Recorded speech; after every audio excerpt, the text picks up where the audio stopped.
Qui est-ce qui réunit Rodin et Giacometti? Il s'agit évidemment d'Antoine Bourdelle, élève de l'un et maître de l'autre.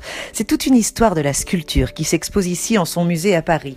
Au travers de plus de 150 œuvres, nous allons explorer le processus de création des plus grands sculpteurs, ceux qui ont su faire surgir de blocs de marbre les visages des illustres, ceux qui ont façonné avec leurs mains les silhouettes les plus iconiques du XXe siècle. Antoine Bourdelle est le pilier central de cette grande histoire de la sculpture, la pierre angulaire de la transmission du génie. Transmission sans forcément de filiation, car c'est aussi là le sujet de l'exposition. Qui dit maître et élève ne dit pas forcément ressemblance, loin de là.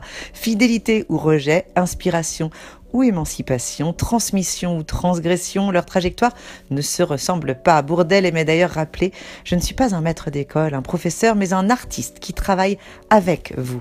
Antoine Bourdelle est un mentor pour nombre d'artistes. Sa personnalité charismatique et bienveillante fera venir à lui pendant 40 ans près de 500 élèves venus du monde entier pour recueillir son enseignement. Des Russes, des Américains, des Chinois, des Portugais, des Brésiliens, des Japonais, des Suédois, des Tchèques, et j'en passe. Pour autant, tout le génie de l'artiste, avant tout sculpteur, c'est d'enseigner sans imposer. Preuve en est ici en observant la richesse des créations et des styles de ses élèves, entre le griffu de Germaine Richier ou les silhouettes écorchées d'Alberto Giacometti. Un panorama exemplaire de la formation et de la transmission, en passant, évidemment, vous l'aurez compris, par la transgression à travers l'univers de l'un de nos plus grands sculpteurs.